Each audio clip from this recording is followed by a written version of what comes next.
Arratsaldeko 6:21 diren honetan, atzo Salzburgok eta Realak Austrian jokatu zuten Txapeldunen Ligako D multzoko bigarren jardunaldiko partidaren inguruan hitz egingo dugu. Realak huts eta bi irabazi zion Salzburgori, oso ongi irabazi ere, txuri-urdinek eta norgehiagokaren nondik norakoak azalduko ditu pixka bat. Lehenik eta behin azaldu behar dena da, Realak izan zuen nagusitasuna. Reala oso nagusi izan zen, erakutsi zuen goitik behera Salzburgo baino talde hobea dela Imanolena, eta hori zelaian oso nabarmen islatu zen atzoko egunez. Hasieratik hartu zuten txuri-urdinek norgehiagokaren aginte makila, atzetikan atera, Zubimendi oso ongi baloiak jasotzen, Brais ere hor atzetikan ateraz, Merinorekin batera, eta Realak oso norgehiagoka ordenatua jokatu zuen. Horrez gain,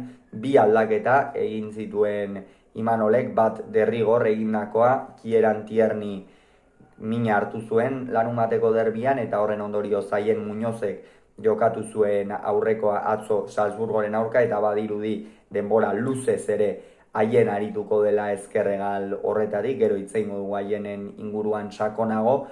Eta beste alde batetik goian Mikel Oyarzabal sartu zuen Umar Sadiken ordez. Umar Sadiki larun batean derbian eman zizkion lehen minutuak titular bezala Imanolek, baina nik uste ez zituela behar bezain ongi baliatu aurrelari nigeriarrak. Oraindik ere ikusten da falta zaiola, lesio horretatik errekuperatu bada ere oraindikan ere erritmoa hartu beharra daukala nigeriarrak, eta pixkanaka hartzen diren gauzak dira horiek.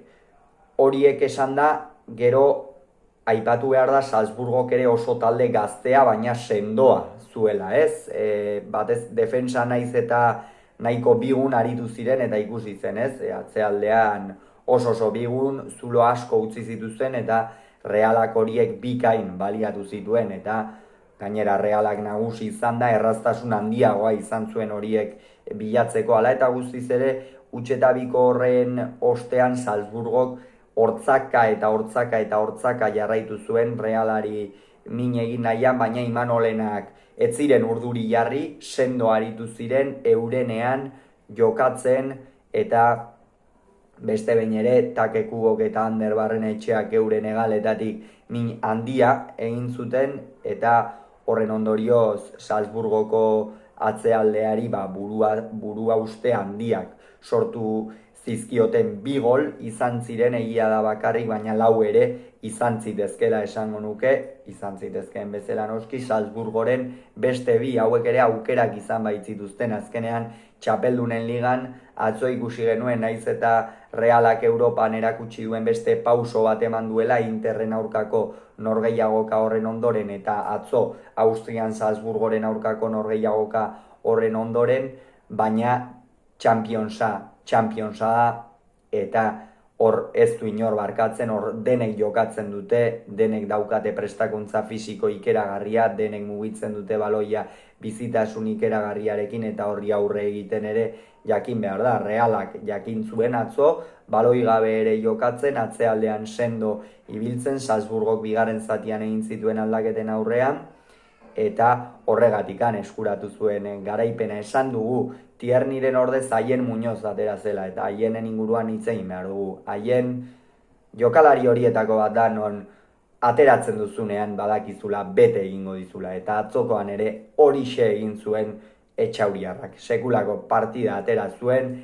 bere egaletik oso ongi funtzionatu zuen, erasoan ere behartzenean hortxe egon zen, eta benetan partida ikeragarria atera zuen atzo Etxauriko atzelariak, eta hori oso pozgarria da Realarentzat. Hala eta guztiz ere, ez dakit bihar edo, baina Tierniren utzune honen inguruko bideo bat ere grabatu nahiko nuke, pixka bat aipatzeko zer gerta daitekeen horrekin eta abar, baina momentuz goazen norgehiagokan erdigunea ipintzera, ze atzo Realak beste behin ere erakutsi zuen Europan lehia dezakela, oraindik ere noski beste lau partida geratzen dira orainik, asko gelditzen da hemen ez dago ezertxo ere erabakita, baina 4.6tik oso ongi ez hartzen diren 4 puntu dira.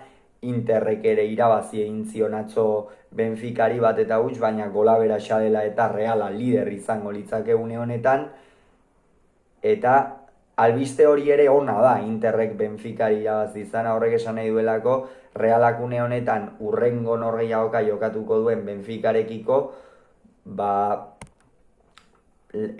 lau puntuko abantaila duela, eta hori garrantzitsua da Imanol Alguazilerentzat. Gero, beste alde batetik, epailearen erabakiak, epaileak hor erabaki nahiko aldrebes bat hartu zuen, alde batetik Salzburgoko jokalariaren falta dago, eta beste alde batetik berri Salzburgoko jokalaria ikusten da bota egiten dela. Hasiera batean penaltia adierazi zuen, hori 46. minutua zen, eta naiz eta emaitza hutsetabikoa izan, hor Salzburgo hazi egingo zen.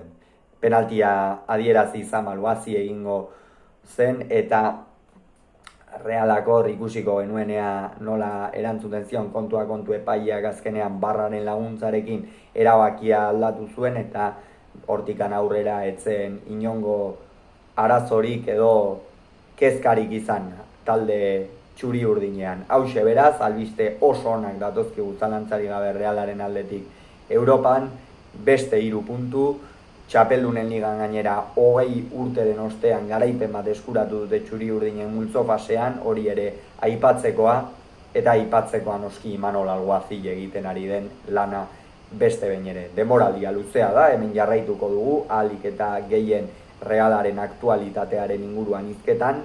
Hauxe izan da gaurkoz esan beharreko guztia, hurrengoan gehiago izango duzue, bitartean ongi izan, agur.